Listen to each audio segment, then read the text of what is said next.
di dalam Pilpres 2024 nanti, menurut saya sudah tidak waktunya lagi bicara tentang persoalan, mohon maaf, membangun black campaign terhadap salah satu calon, menjelek-jelekan calon, dan sudah tidak waktunya. Kesempatan rakyat untuk memberikan masukan-masukan kepada calon pemimpin kita. Selamat datang kembali di channel Dapure Agus Beca, membangun peradaban bangsa untuk kejayaan Nusantara. Kali ini kedatangan tamu yang spesial, datang dari Kulon Progo, seorang aktivis kemanusiaan, juga beliau seorang aktivis kebudayaan yang sudah malang melintang di pelosok-pelosok desa di daerah istimewa Yogyakarta ini, membangun organisasi-organisasi atau kantong-kantong kebudayaan di Yogyakarta. Beliau adalah Imam Syafi'i, ya, orang biasa menyebutnya Gus Imam. Ya, saya kali ini akan ngajak ngobrol-ngobrol, ngajak ngopi bareng, ngajak udut bareng, ngobrol tentang masa depan Indonesia. Selamat datang, selamat malam Mas Imam Syafi'i. Sehat Mas? Sehat Mas Agus, ya. Alhamdulillah.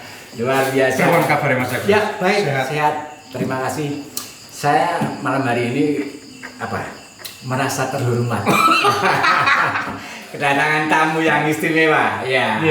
Kita akan ngobrol-ngobrol Mas Imam tentang masa depan Indonesia. Ya, sebagai kepedulian kita sebagai warga negara, bagaimana kontribusi kita selaku rakyat ini untuk kebaikan Indonesia, untuk masa depan Indonesia. Akhir-akhir ini peta politik nasional semakin bergemuruh, semakin kayaknya tidak menentu gitu Mas. Gimana menurut pandangan? Saya jawab baru sambil ngerokok Mas. Boleh, kita santai. Saya ngelihat pertanyaannya Mas Agus ini berat-berat. Sekalipun di dapur gitu. Betul, ya. Ya, ini di dapur Agus Beca ini agak beda dengan dapurnya orang-orang lain. Karena dapur saja bukunya banyak sekali. Oh, ini menggambarkan kalau yang punya dapur ini ya wong intelek. Ya, ini Mas. Jadi kalau kemarin itu taruh kata pressure rakyat kepada partai politik itu ya boleh dikatakan sukses Mas ya. Bagaimana suara rakyat itu biar didengar oleh elit-elit partai politik. Ya. Rakyat mengusulkan salah satu calon pemimpin yang dikehendaki rakyat ini ternyata diakomodir oleh partai politik. Nah sekarang kami ingin mendengar Mas Imam juga bergelut di bidang kebudayaan, bergerak di wilayah kemanusiaan. Itu apa sih sebetulnya aspirasi yang perlu disampaikan supaya didengar oleh elit-elit politik nasional yang ada di Jakarta sana? Pertanyaan agak berat ini. Agak berat ini.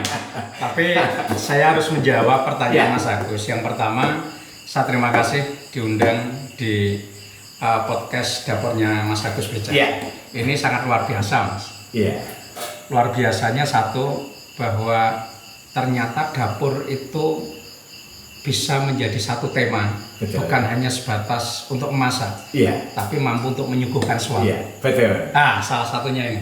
Karena di sini kita masak bagaimana bumbu-bumbu itu. Bumbu-bumbu itu adalah suara-suara rakyat. Agar menjadi sebuah suguhan yang menarik untuk dihidangkan. Menarik apa yang menjadi pertanyaan Mas Agus, bahwa apa sih sebenarnya yang harus dilakukan rakyat ketika pasca apa yang menjadi permintaan rakyat terhadap partai politik agar segera mencalonkan apa yang didambakan, calon yang didambakan. Nah, saya kira rakyat tidak harus berhenti sampai di situ, Mas. Betul. Sekarang ini belum bicara tentang bagaimana memenangkan si calon tersebut, agar bisa menjadi presiden. Nah, menurut saya ini loh Mas Agus, menurut saya kami ini kan hidup yang sangat jauh dari hiruk pikuk metropolis. Betul. Nek wong Jawa ling ngarani aku ki wong adoh ratu cerak watu. Di lereng menoreh. Maka saya berpendapat kalau seumpamanya nanti podcast ini mampu untuk menjadi bagian dari kanal aspirasi rakyat, itu saya sangat terima kasih. Iya. Satu pertama Mas, di dalam Pilpres 2024 nanti, menurut saya sudah tidak waktunya lagi bicara tentang persoalan, mohon maaf, membangun black campaign terhadap salah satu calon, menjelek-jelekan calon, dan sudah tidak waktunya. Tetapi kecenderungannya sekarang ini bagaimana agar para kandidat ini mampu memberikan tawaran terhadap rakyat tentang ide, gagasan, konsep dan sebagainya. Saya yakin Mas Agus, kalau seumpamanya rakyat meneruskan gerakannya kemarin, gerakannya kemarin ketika sudah memberikan kontribusi besar terhadap partai politik agar partai politik mencalonkan calon dambaannya rakyat. Masalah nanti yang didambakan rakyat siapa? Saya paham lah Mas Agus pasti dambaannya Mas Ganjar. Perkara Mas Ganjar itu nanti Mas. Baru saya mau ngomong ini Mas. Perkara Mas Ganjar nanti. Kalau dari petisnya kok kayak seperti petis pemberian Bu Mega ke Mas Ganjar. Lah kemarin Mas Ganjar habis diberi petis langsung dikasih ke saya. Nah ini sudah mulai mengarah ini. Sudah mulai mengarah pemirsa. Oh belum. Belum. Jadi gini Mas. Arah dari saya yang kerjaannya nganglang desa. Jadi neng ora milah perawan Mas. Nganglang desa kuwi biasanya sok golek aspirasi rakyat. Diinginkan sebenarnya bagaimana dan lain sebagainya. Ternyata ketemunya dengan para tokoh di kampung-kampung, para tokoh di dusun-dusun, di desa-desa, terutama di lereng kawasan Menoreh. Yang kawasan Menoreh ini meliputi Kabupaten Magelang, Kabupaten Purworejo, Kabupaten Kulon Progo, Kedu lah ya. Bukan Menoreh itu beda dengan Kedu Mas. Oh beda dengan Kedu. Menoreh ini entitas kebudayaan sendiri. Oh iya. Nah, di 3 kabupaten ini salah satunya Mas Agus pernah saya ajak bareng-bareng untuk ketoprak bareng. Betul. Di Sumongare. Iya, betul. Nah, menjaring aspirasi rakyat semacam kemarin itu Mas, itu menjadi kebutuhan pokok. Oh, betul. Nah, maka ide, gagasan, konsep yang nanti akan ditransformasi ke calon pemimpin kita, itu harus benar-benar mengakar dari rakyat. Betul. Agar ada program yang bottom up benar. Kalau rakyat merasa kalau kata Soekarno ini kebudayaan yang berkepribadian Itu Mas yang saya sebenarnya mau saya sebut itu, tapi kedulan Mas Agus, makanya saya teruskan tadi. Nah, satu bahwa ada gagasan-gagasan besar dari silaturahmi sawalan saya. Betul. Selama Syawal ini saya silaturahmi ke rakyat, ke tokoh-tokoh dan lain sebagainya di kawasan Menoreh itu. Kesimpulan saya satu Mas, ternyata mereka pengen berkumpul bareng-bareng yang nanti hasilnya dari kumpul itu adalah konsep pembangunan kawasan Menoreh. Ini bagian dari kontribusi rakyat Menoreh yang nanti akan diserahkan terhadap calon pemimpin idaman kita itu tadi. Betul. Perasa disebut. Semua orang sudah tahu ya. Nah, menarik itu. Dari situ saya terus jenengane wong kene iki pemimpi ya. Betul. Iya toh Mas. Pemimpi wis ora ketang dunekke kaya wong ora tau turu kok ngimpi. Ora apa-apa Mas, tapi yang jelas bahwa apa yang menjadi masukan rakyat ini bisa menjadi bagian dari transformasi pemikirannya Mas Ganjar. Wah kok sebut nih. Betul. Salah karo idola ini gimana? Mas Ganjar itu tadi idolanya rakyat. Pak pripun carane nek seumpane mengke ngumpul, udah usul-usulan rakyat niki mengke dicaoske Mas Ganjar. Aku sepakat Mas. Betul. Nah, mungkin ini yang dinamakan politik kebudayaan. Politik kebudayaan. Disitulah Mas akhirnya kemarin terakhir saya di Magelang. Baru kemarin sore Mas, ketemu dengan teman-teman saya, ketemu dengan kelompok-kelompok yang mungkin jarang tersentuh oleh ekonomi door to door ya. Datang ke rumah-rumah rakyat ya. Rumah-rumah rakyat, saya silaturahmi ke sana, saya tanya pripun kabare, pun panen nopo dan sebagainya, sekarang punya tanaman apa. Saya mendapat masukan banyak dari rakyat. ternyata masukan-masukan rakyat ini butuh ada ruang kanalisasi. Betul, Mas Agus. Ya. Nah ini monggo gagasan teman-teman mau dijadikan apa, bagaimana dan sebagainya. Kira-kira bocorannya apa Mas? Kalau aspirasi dari Mas? Bocorannya gini Mas, setelah saya semalam pulang sampai di rumah itu saya pulang sekitar jam 9. Ya. Saya punya biasa ada ruang ngobrol karo Gusti Allah. Ya. Kontemplasi. Ya, kontemplasi. Cara bahasane Mas Joko Lisandono ini kontemplasi. Saya berkontemplasi akhirnya mendapat ilham, ide, gagasan-gagasan besar yang disampaikan oleh rakyat di tingkat basis ini. Yeah. Mereka sebenarnya menginginkan bagaimana kita formulasikan dengan baik. Bicara tentang bagaimana penyelamatan kawasan Menoreh. Betul. Yeah. Penyelamatan kawasan lingkungan Menoreh ini berarti kita menyelamatkan situs internasional yang namanya Borobudur. Borobudur ini pasti akan cepat lapuk ketika hutan kawasan Menoreh ini, lingkungan kawasan Menoreh ini tidak terjaga. Nah, ini butuh program yang cukup panjang. Berkesinambungan. Ini butuh program sustainable. Satu, itu baru satu kawasan. Coba sekarang bicara situs purbakala, dan masih banyak hak yang di situ harus diselamatkan. Betul. Jangan sampai nanti gara-gara proses percepatan pembangunan yang super cepat Borobudur itu, nanti justru menghasilkan menghilangkan hutan-hutan di lingkungan kawasan Borobudur yang di situ sebenarnya itu jadi alat untuk memperlambat pelapukan situs Borobudur itu. Belum lagi kawasan-kawasan cagar budaya dan situs di kawasan, di lingkungan Borobudur. Masih banyak yang kita selamatkan. Itu baru satu. Yang kedua, entitas rakyat di kawasan Menoreh itu luar biasa, Mas. Luar biasa. Di situ kebudayaannya apa saja, Mas? Mas, kalau seumpamanya non sewu, Mas. Dunia ini mau belajar tentang yang namanya humanisme, belajar tentang toleransi. Silahkan belajar di kawasan Menoreh. Contohnya, tak jamin, Mas. Kalau boleh tahu contohnya. Contohnya gini, Mas.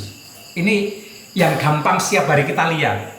Kegotong royongan di sana itu tidak terbatasi oleh yang namanya sekat-sekat keyakinan kita. Apapun agamanya, ketika siapa yang punya gawe, ayo kita hitung bareng-bareng. Salah satunya di salah satu kelurahan di Banjaroyo. Baru saja teman-teman Muslim ini bangun musola, karena ada di satu kampung Nasrani yang jumlah kaum Muslimnya minoritas, tapi tidak punya tempat ibadah. Inisiasi ini dibangun oleh kawan-kawan Nasrani bareng-bareng untuk memfasilitasi agar umat Islam ini bisa beribadah.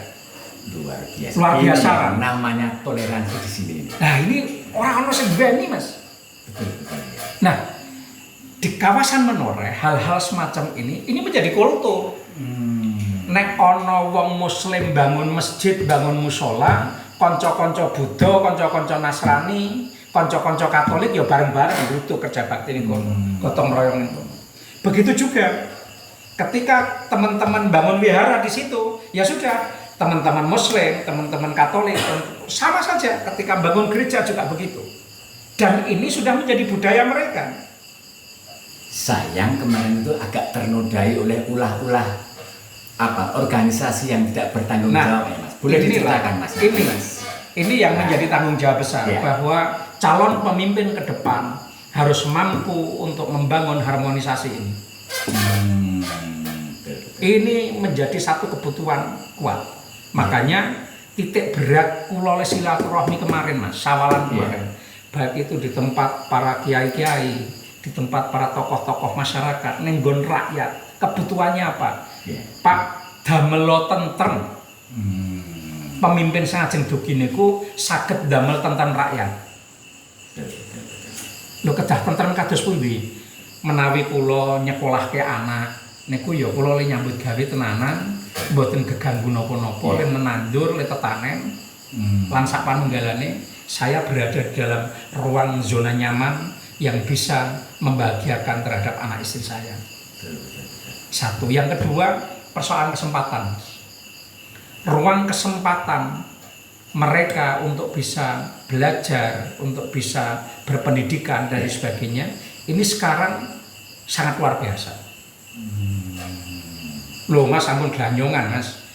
Teng Kali Serang niku, ning nggen kula niku. Sing enten Kali Serang niku. Saiki lek omongane ngeten. Oh, mbok ya sarjana ning kene iki arep bentung Kali Serang iki cukup. Saking banyaknya. Saking banyaknya. Tapi mereka butuh kesempatan, Mas. Betul. Butuh kesempatan. Makanya saya berinisiasi dengan kawan-kawan bagaimana kita mempersiapkan kader-kader anak-anak muda yang pasca post student ini bisa kita didik menjadi kader-kader kewirausahaan. Nah, disitulah kita menawarkan terhadap calon pemimpin, siap nggak kira-kira ketika satu kampung ada satu tempat yang menjadi youth camp social entrepreneur. Ini butuh Mas. Disitulah anak-anak muda kita kasih ruang ekspresi untuk berkarya. Nah itu ternyata anak-anak muda punya gagasan kayak gitu. Pak, gimana caranya sekarang kita mampu untuk menciptakan satu ruang, kami ini bisa menjadi wirausahawan, wirausahawati baru. Loh saiki problemnya di mana bagi mereka? Seumpamanya kesempatan mereka akses permodalan di perbankan. Oh ada KUR, ada apa dan sebagainya. Pada sisi ruang tata ruang gitu, mereka sebagian besar ternyata tanahnya masih pada lebar-lebar. Bagaimana mereka mampu gemar bertani, tetapi bertani yang berbasis teknologi yang menjadi gagasan-gagasan besar sekarang sudah terimplementasi di Jawa Tengah itu, Mas. Saya pengen ditransformasi itu ke Jogja. Betul. Ayo ditransformasi ke Kulon Progo, ke Gunung Kidul, yang real tanahnya masih lebar-lebar. Betul.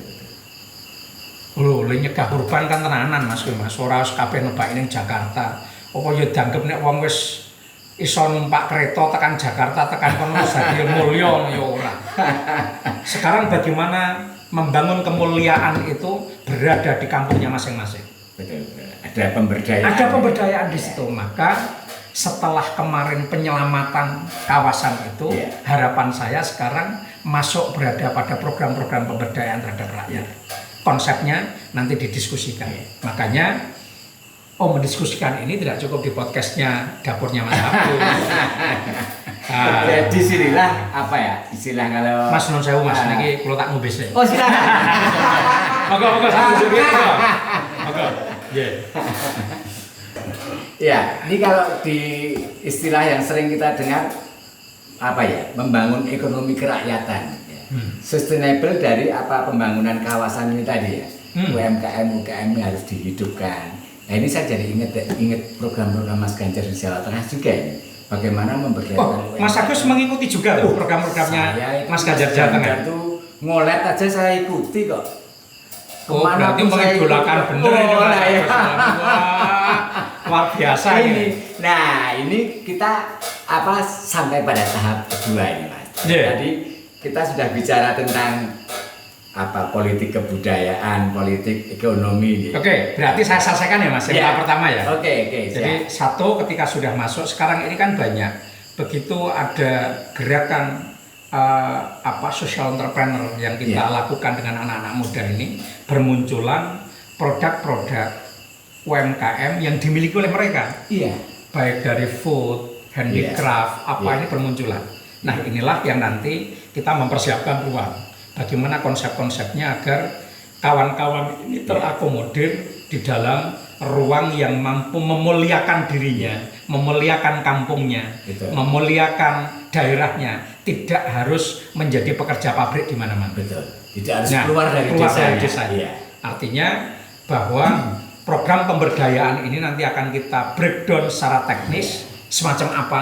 Nah itu saya butuh bantuan teman-teman yang berada di dapurnya Mas Agus Beca. Oke, ya di sini pemirsa pentingnya aspirasi rakyat. Jadi pemimpin tidak cuma bicara menceramai rakyat, tapi sekarang gantian kesempatan rakyat untuk memberikan masukan-masukan kepada calon pemimpin kita. Begitu lah Mas. Pembicaraan semakin panas ini. Kita break minum dulu Mas. Kita minum dulu. Kita tos dulu Mas. Monggo Mas Agus. Wah, kopinya luar biasa. Ya pemirsa, nampaknya pembicaraan di dapurnya Agus Becak ini semakin hangat, semakin meriah sekali. Mas Imam, kalau tadi gagasan-gagasan rakyat sudah kita bahas, kemudian aspirasi-aspirasi rakyat sudah kita keluarkan semuanya. Kan ini perlu juga siapa sih calon pemimpinnya yang akan mampu mengimplementasikan gagasan dan aspirasi rakyat ini. Taruh kata kita bicara dulu Mas Ganjar. Oke.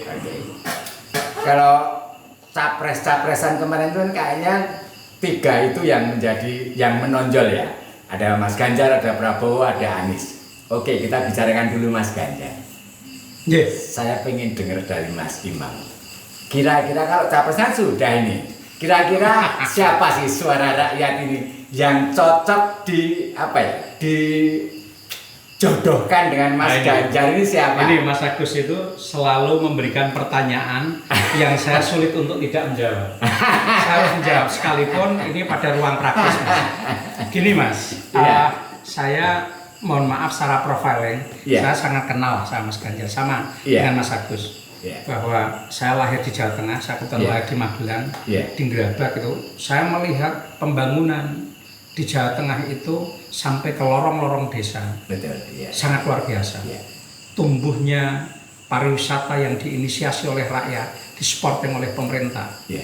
Dulu di tanah kelahiran saya yang namanya di Kecamatan Ngablak itu Mas, orang menganggap bahwa salah satu kecamatan di Kabupaten Magelang yang sangat terpencil. Sekarang Mas, pertumbuhan pariwisata yang diinisiasi oleh rakyat dan disupport oleh pemerintah luar biasa. Bagaimana sekarang Gunung Andong, bagaimana Gunung Telomoyo. Betul. Banyak sekali. Kawasan religi Manli. Itu sangat luar biasa. Ini ternyata tidak lepas dari campur tangan seorang pemimpin yang mau mendengar dan mengimplementasikan gagasan-gagasan rakyat. Ini Mas. Nah, kalau bicara tentang persoalan capres unggulan ya saya pasti bicara tentang 3 itu Mas. Bagaimana tentang Mas Ganjar, Jenderal Prabowo, dan juga Bung Anies. Saya paham tentang 3-tiganya, saya juga profiling semua. Tetapi saya melihat calon wakil presiden itu menjadi penting di mata rakyat yang kira-kira representasi dari kehidupan mereka. Tidak sekedar menaikkan elektoral. Kalau semuanya menaikkan elektoral, saya kira mohon maaf itu. 3-tiganya calon ini elektoralnya sudah bagus. Nah, wakil ini harus mampu berkontribusi, representasi mewakili rakyat tadi, Mas. Contoh gini sekarang. Kalau saya cawapres itu yang saya unggulkan dari 2 kekuatan kultur di Indonesia yang berkontribusi terhadap kemerdekaan Indonesia dengan besar. Pilihannya hanya 2, kader NU atau kader Muhammadiyah. Betul. 2 ormas terbesar di Indonesia itu. Kalau dua-duanya ini mampu diakomodir oleh para pemegang keputusan partai politik itu tadi, maka sodoran kita harus menyodorkan wakil-wakil yang berkualitas yang berdasarkan dari kader-kader 2 ormas ini. Coba Mas, kader organisasi mana sih yang mampu untuk menciptakan kader-kadernya kayak 2 ormas itu? Kalau di Muhammadiyah, sepengetahuan saya mampu melahirkan Buya Syafi'i almarhum. Banyak sekali. Ada Buya Syafi'i almarhum, ada Pak Haidar Nasir. Betul, ya kan? Ini orang-orang yang mampu berkontribusi terhadap bangsa dan berpikir tentang kemajuan bangsa. Nah, itu di Muhammadiyah. Nah, sekarang di NU. lebih banyak. Di NU lebih banyak. Nah, saya itu teringat ketika masa kepemimpinan 2 periode yang dilakukan oleh Kiai Said Akil. Kiai Said Akil ini mampu berkontribusi membangun pemikiran moderasi beragama di kalangan umat Islam maupun di kalangan umat yang lain. kurang lengkap apa profilingnya, profesor, doktor, Kiai Haji, ya kan, alumni luar negeri juga.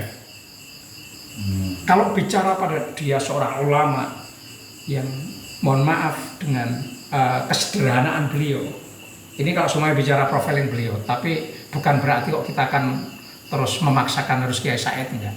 Betul. Tapi minimal ini bisa menjadi salah satu, Mas, salah satu trigger bagi kita yang nanti mampu memberikan kontribusi besar ketika membangun bangsa ini. Ini yang jadi kebutuhan. Benar, saya potong nih Mas. Wah, ini makin menarik, ini makin mengerucut ini. Kalau di NU kan banyak Mas.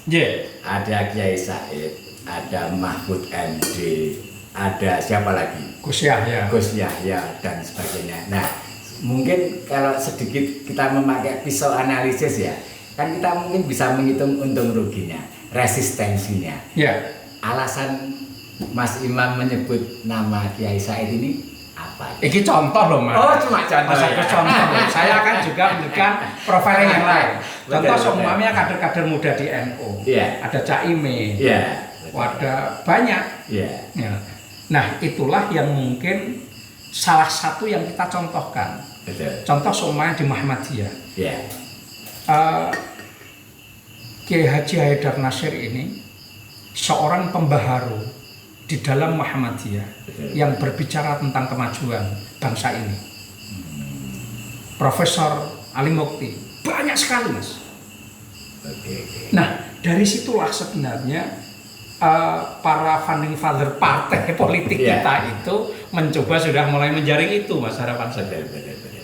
Kalau seumpamanya hanya sekedar bagaimana berdasarkan koalisi partai dan sebagainya, ini kan kepentingan undang-undang agar cukup 20%, Mas.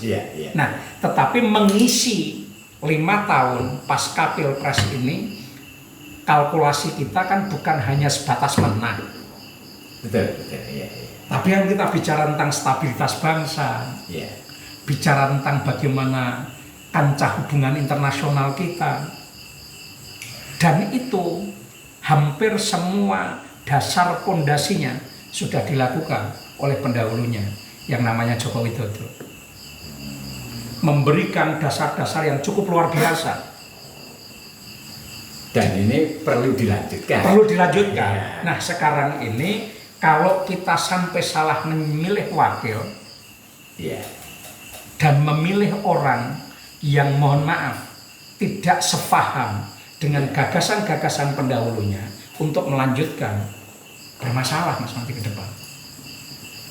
Oke, nampaknya ini mohon jawab loh Mas, ini sekali lagi ketika Mas Agus bertanya tentang persoalan praktis, sopo toh sing pantes mewakili para calon-calon presiden itu.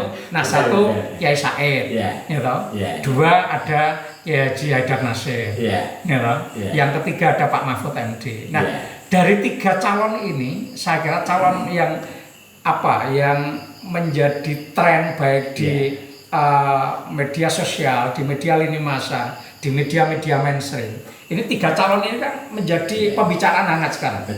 Nah, dari hangatnya pembicaraan ini, 3-tiganya ini menjadi tokoh-tokoh bangsa yang berkontribusi besar di dalam pembangunan era reformasi ini. Harapan saya bahwa jangan sampai hanya orang yang punya duit. Jangan sampai orang yang hanya bonceng popularitas. Tiba-tiba di situ dadi wapres.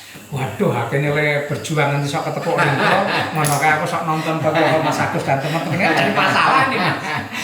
Oke, sebentar. Nampaknya pembicaraan ini kita akhiri dulu.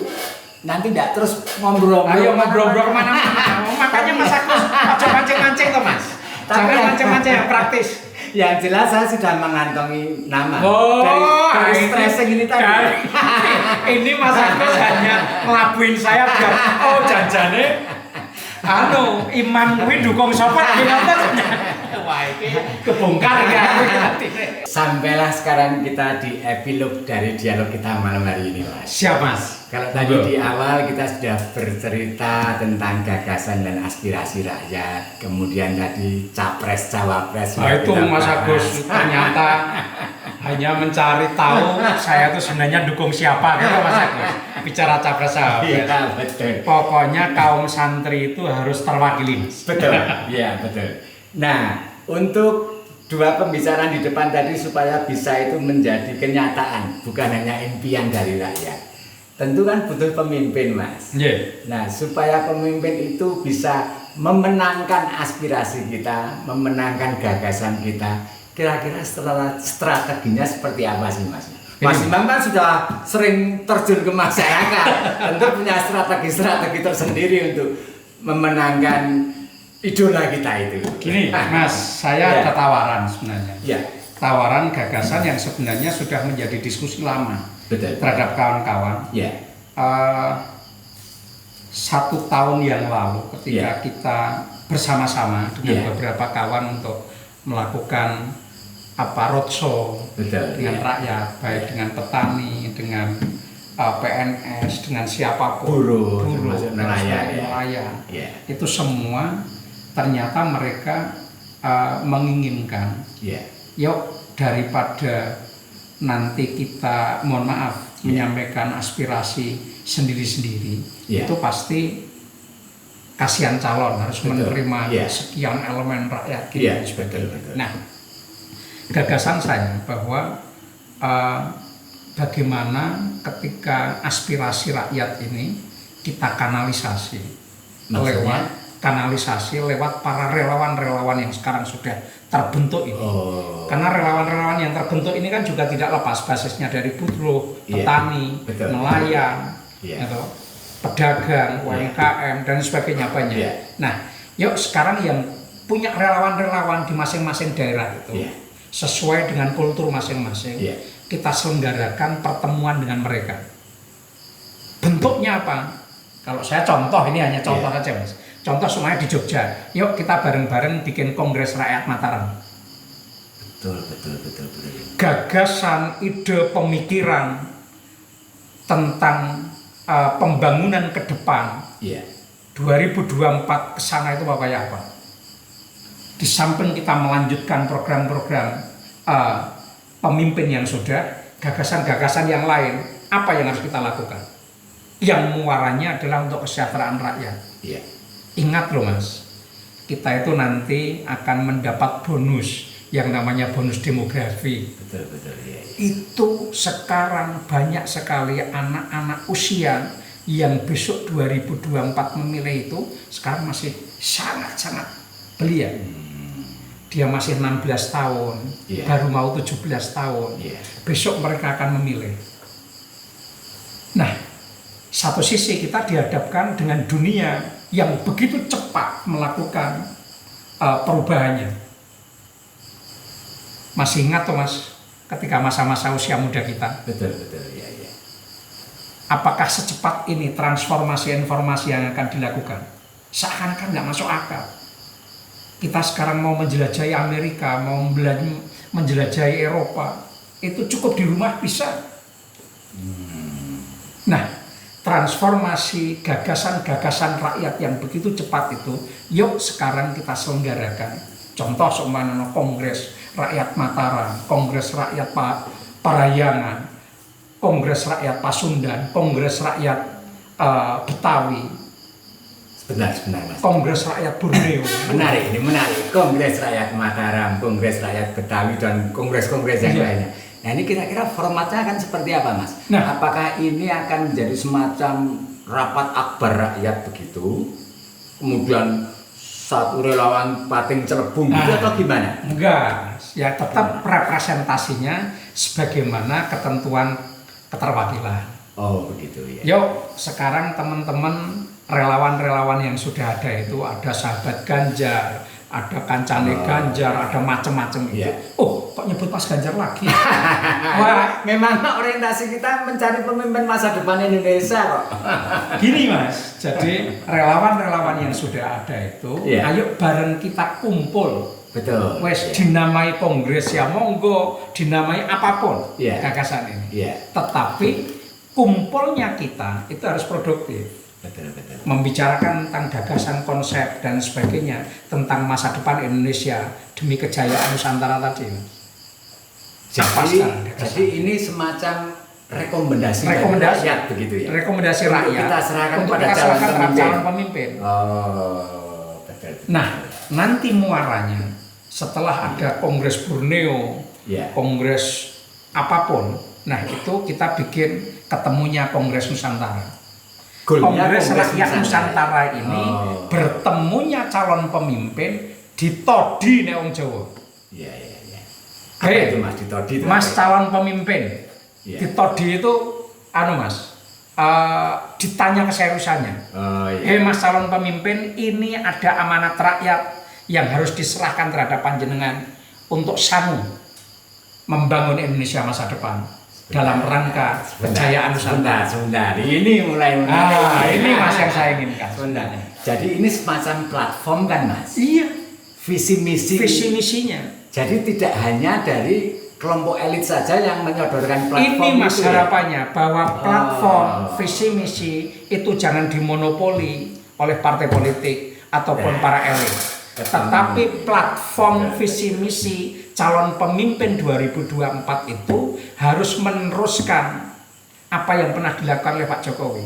Gagasannya dari mana? Dari rakyat lagi. Mas Agus jangan hanya bereforia seneng saiki idolane wis dicalonke karo partai politik. Terus di mana-mana Di mana-mana ya? deklarasi gini dan sebagainya. Butuhnya kita sekarang mendukung terhadap Mas Ganjar itu. Kok Ya memang dari perilaku kita mendukung calon pemimpin itu dengan gagasan dan pemikiran kita. Iya. Dasarnya apa? Aspirasi rakyat yang setiap hari kita temui. Mas Agus setiap hari ngangkring.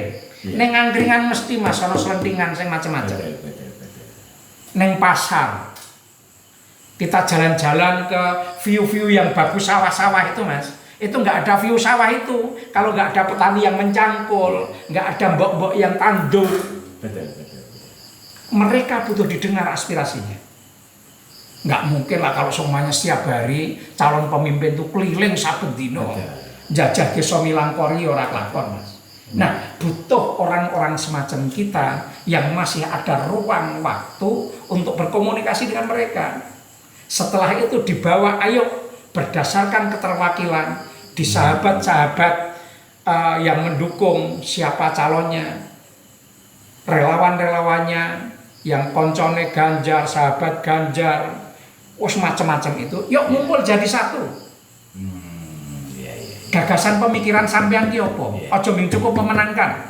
Betul. Tetapi berkontribusi bagaimana agar Mas Ganjar ini nanti memahami bahwa ini loh titipan rakyat yang harus diperjuangkan oleh Mas Ganjar ketika nanti menjabat Presiden 2024. Dan nampaknya orang yang bijak mendengarkan aspirasi adalah orang yang betul-betul dari bawah Mas ya. Semacam kemarin Pak Jokowi itu kan dari orang biasa, dari rakyat biasa ya. Yeah. Sehingga dia mampu merasakan keringatnya rakyat, mampu mendengarkan ceritanya rakyat dan sebagainya. Yeah. Seperti juga Mas Ganjar saya kira ya. Mas Ganjar itu kan juga dari orang biasa. Gini Mas, Sehingga kalau mau mendengar suara rakyat itu sudah terbiasa ya. karena mohon maaf, Ya. saya itu orang dianggap sebagai bagian dari kaum sarungan. Ya. Ada yang bebutan sarung, pecisan, dianggap itu saya mohon maaf.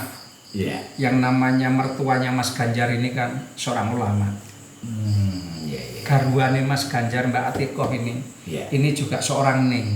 Kalau di dalam tradisi kami Mas, Iya. kami sangat menghormati, kami sangat takzim dengan beliau-beliau. Nah, harapan yang kami minta itu hanya satu saja, Mas Ganjar ini karena beliau jadi dari rakyat biasa, jadilah pemimpinnya rakyat. Itu saja yang sebenarnya diinginkan. Ketika kita bicara Mas Ganjar jadi pemimpinnya rakyat, lapisan rakyat di Indonesia ini sangat heterogen toh Mas. Oh, mengakomodir elit itu ya penting. Tetapi ingat bahwa tidak akan ada elit ketika tidak ada yang namanya rakyat kecil. Ya, rakyat kecil ini ya juga harus menjadi perhatian serius. Nah, rakyat kecil ini sapa wae to Mas? Ini kan bisa kita identifikasi. Yang mampu untuk mengidentifikasi itu harapan saya sekarang ini ya para relawan ini. Agar mampu memberikan kontribusi terhadap Mas Ganjar bahwa ketika menang itu Mas sampeyan ini adalah manifestasi dari gerakan rakyat. Yuk sekarang rakyat Indonesia ini diakomodir dari lorong haru kalau menurut saya. Iya. Dari kelompok-kelompok lorong haru itu sampai kelompok elit diakomodir semua. Demi apa? Kepentingan kejayaan Nusantara tadi. Betul. Oke, terima kasih Mas Imam. Saya bisa menyimpulkan dialog kita malam hari ini. Satu catatan yang harus kita garis bawahi dengan tebal. Iya Mas. Jadilah pemimpinnya rakyat. Oke, terima kasih Mas Sama-sama, Imam Mas atas Agus. kehadirannya Yes. di Dapure Agus Becak. Terima kasih, Sampai Mas. ketemu.